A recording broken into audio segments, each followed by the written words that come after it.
Rise पे निकलो। ये मार्केट सेल ऑन राइज और बाय ऑन डीप फॉल है। शब्दों पे ध्यान दे, बाय ऑन फॉल नहीं है, buy on deep fall, sell on rise है।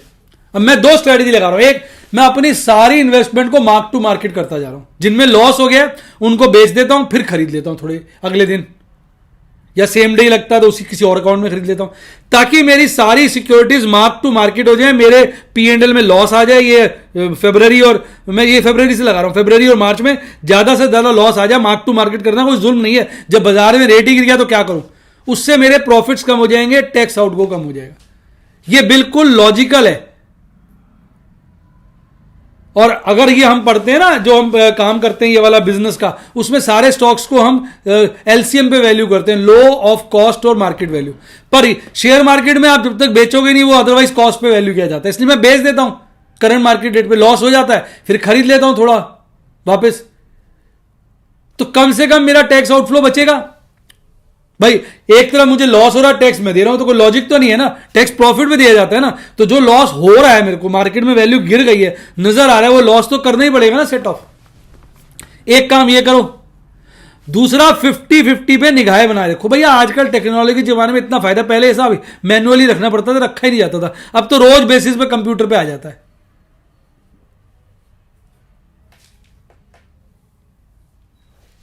और इसलिए कैश एंड कैरी में काम करो। जब शेयर बिल्कुल बिक जाए, बर्बाद हो जाए, तबाह हो जाए, ऊपर से 50% आ जाए, तब पुट्टे बेचने की सोचो।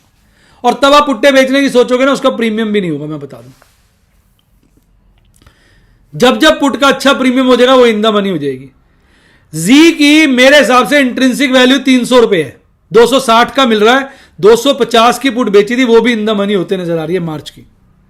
तो इस बच्चे का जो सवाल था वो है नहीं। पहले ये देखो कि आपको डिलीवरियां उठानी है या नहीं उठानी, और जो पुट बेचो मान के चलो डिलीवरी उठानी पड़ सकती है, तभी फायदा। सर वो बच्चा ये कह रहा है कि उसकी डिलीवरी उठा लो फिर कॉल बेच दो। सर कॉल का प्रीमियम नहीं मिलेगा ना यार।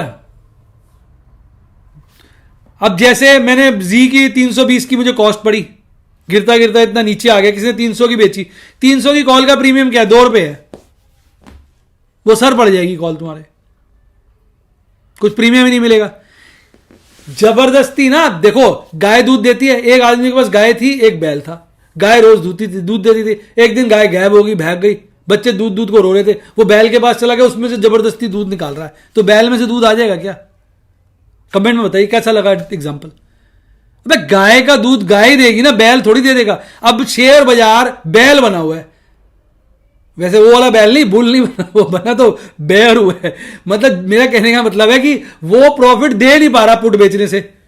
पुट बेचने का मतलब होता है आप तेजी खेल रहे हो, तेजी है नहीं बाजार में, आप जबरदस्ती प्रॉफिट कैसे निकाल लोगे? भाई जबरदस्ती थोड़ी चलती है शेयर बाजार में। पहले आइडेंटिफाई करो बाजार क्या है। बाजार मंदा है, मंदा है, मंदा है।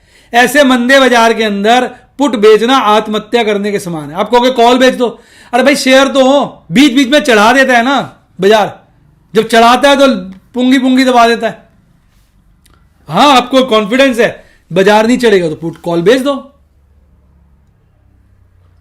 एक्चुअली होता क्या है, अगर कोई शेयर के सभी लोग कॉल बेच देते हैं ना तो शेयर मर जाता है, मर जाता है, भाग जाता है, कॉल सारी मर जाती है। कुछ लोग कॉल बेचेंगे, ज्यादा लोग पुट बेचेंगे तो कोई चिंता नहीं। अब आप ये डिसाइड करो, माइनॉरिटी में अगर जब तक आप रह सकते हो आप प्रॉफिट में रहोगे, ये गारंटी है। मेजॉरिटी में लॉस में आ जाओगे। तो सबसे बड़ा आपका दोस्त है प्यार का वादा, 50-50। क्या है इरादा, 50-50, आधा आधा, 50-50, 50 इक्विटी में 50 डेट में, आधा आधा प्यार का वादा रखिए, आपको दिक्कत नहीं आएगी। बाजार में कोई भारी गिरावट आएगी तो आपके लिए मौका होगा चौका लगाने का। थोड़ी थोड़ी खरीदारी करती रहिए, 50-50 पे निगाह रखिए। किसी दिन बाजार लगातार टूटा, मान लो 1500-2000 पॉइंट, आराम से डेट फंड रिडीम करके प्यार का वादा 50-50, क्या है इरादा 50-50 कर लीजिएगा। दिक्कत क्या है? तो सारे राज मैंने आपके साथ खोल दिए, सारी बातें शेयर कर दी हैं। ये वक्त कैश एंड कैरी का। आपने देखा होगा इस वक्त आपके एमरेल्ड के स्टूडेंट्स को ढेरों रोज मिलते हैं ट्रेड्स। आइए अब आगे बढ़ते हैं, बात की चर्चा करते हैं। शेयर बाजार की कहानी कर ली है, अब करते हैं बाजार में हलचल। भाई आपका आज शुरू करेंगे देश की आन बान शान हमारी जान निफ्टी 50 से। अब क्या समझाना, आप नोट ही कर रहे होगे, मार दिया बाजार को। कल बाजार बंद हुआ था 17,605 पर, सारे अंतरराष्ट्रीय बाजार कल गिर गए थे, जिसके चलते गैप डाउन ओपनिंग हुई 150 पॉइंट के आसपास की। उसके बाद वही लगभग आज का पीक था 17,454 या बाद में बनाया था, वो आज का हाईएस्ट था मान के चलिए। देखिए ना, वो ओपन वाला रेट ही हाईएस्ट है। उसके बाद गिरा बाजार बहुत ज्यादा, एक बार फिर खींचा और फिर गिर के अल्टीमेटली बॉटम बनाया उसने 17,303 का, और 17,374 पे 231 पॉइंट गिरकर 1.5% से थोड़ा कम, 1.25% से ज्यादा 1.31% की गिरावट के साथ बंद हो गया। अब आपके सामने है ना कितना गिरा कितना चढ़ा, दोनों तरफ के लोगों को काट रहा है। बेयर्स को भी नहीं कमाने दे रहा, बुल्स को भी नहीं कमाने। आज केवल 6 शेयर हरियाली में थे, टॉप के शेयर हैं ये। बीपीसीएल लालियाली में था। देखिए बीपीसीएल लोगों को 500 रुपए पे खरीदवाया था सब एनालिस्ट्स ने। 500 पे ले लो, 500 पे ले लो, 50 रुपए का डिविडेंड है, 50 रुपए का डिविडेंड ले लो, 50 रुपए का डिविडेंड। साला 150 रुपए तो शेयर टूट गया। चाट लो 50 रुपए को, 50 रुपए दिखा के 150 खा गया तुम्हारे। हाँ के ना कमेंट में बताओ। 500 चला गया था, 550 तो मुझे याद भी नहीं चला कितना पेला था। मैंने एक भी शेयर नहीं खरीदा डिविडेंड के लिए। एक मेरा दोस्त स्टूडेंट है, बार बार डिविडेंड के लिए, सर डिविडेंड के लिए शेयर ले लो, डिविडेंड के लिए शेयर। मैं नहीं ले लिया डिविडेंड के लिए शेयर, जब देखो डिविडेंड के लिए शेयर ले ले, डिविडेंड ही मारता है। अब देखो गिरावट वाले ग्रासीम देखो, टेक महिंद्रा देखो, Infosys, HCL Tech, UPL, Wipro, Karnataka. मुझे याद है सारे एनालिस्ट कह रहे थे, बड़े बड़े एनालिस्ट, भाई साहब टेक के शेयरों में तो मंदी आ ही नहीं सकती।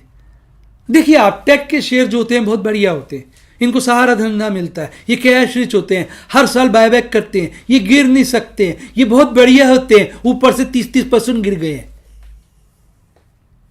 ले लो टेक को, झंडे गाड़ लो टेक के। डिस्कशन चलती है ना टीवी पे, दो एनालिस्ट बैठे, एक तरह सर ये बताइए टेक के शेयर क्यों भाग रहे? बेटा आप टेक के शेयरों को समझते नहीं है। टेक जो है वो सबसे बढ़िया होता है, टेक कभी गिरता नहीं है। टेक वालों को काम ही काम है। लॉकडाउन के चलते सब ऑनलाइन ऑटोमेशन हो रहा है, टेक वालों को काम मिलता है। आने वाला जमाना ही टेक का है। टेक्नोलॉजी के शेयर तो बस आंख मीच के ले लीजिए, गिरते नहीं है। जब उन्होंने ये बोला हफ्ते बाद गिरने शुरू हो गए। सुन लिया ऑपरेटर ने कि खरीदवा रहे माल, अब मैं गिर दूंगा। मेरे को बड़ा डर लग रहा था। मैंने एक विप्रो की पुट बेची थी और एक एचसीएल की। विप्रो की जब 650 से ऊपर था, 600 की पुट बेची, साली इंदा मनी हो गई, अब उसकी डिलीवरी उठानी पड़ेगी। एचसीएल की 1440 की बेची थी, वो बीच में प्रॉफिट में आ गई, मैं निकल गया थोड़े से प्रॉफिट में। और टीसीएस की 3700 की बेची, 4500 का साला बायबैक है, 3700 की पुट बेची सेफ, वो भी आज इंदा मनी है। ले लो टेक के झंडे, ले लो टेक के। भाई साहब ऑपरेटर के पास इतना माल होता है कि तुम साले डूब जाओगे, खरीद नहीं सकते।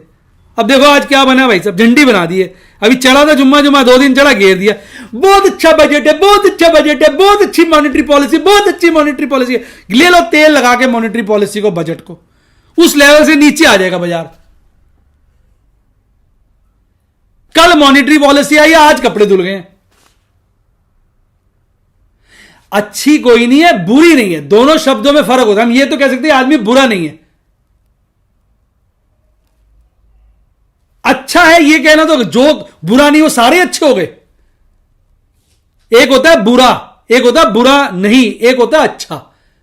बुरा नहीं का मतलब होता है न्यूट्रल, ना अच्छा ना बुरा, पॉलिसी ना अच्छी ना बुरी, बुरा नहीं होना। बड़ा अच्छा डायलॉग है, नथिंग बैड इज गुड। बस कुछ बैड ना है, यही बहुत अच्छा है। अरे भाई वो अच्छा कुछ नहीं है, वो स्टेटस को है। वो 2-1 दिन के लिए अच्छा है, बस उसी दिन के लिए। मामला बहुत गंभीर है, बहुत गंभीर, मैं बता रहा हूं। बाजार जो है नाजुक स्थिति से घूम रहा है, पर बाजार दिन के अंदर ही ऊपर नीचे हो लेता है ना, पोजीशन टिका ही नहीं सकते आप। आदमी को उखाड़ देता ऑपरेटर। अब देखो कल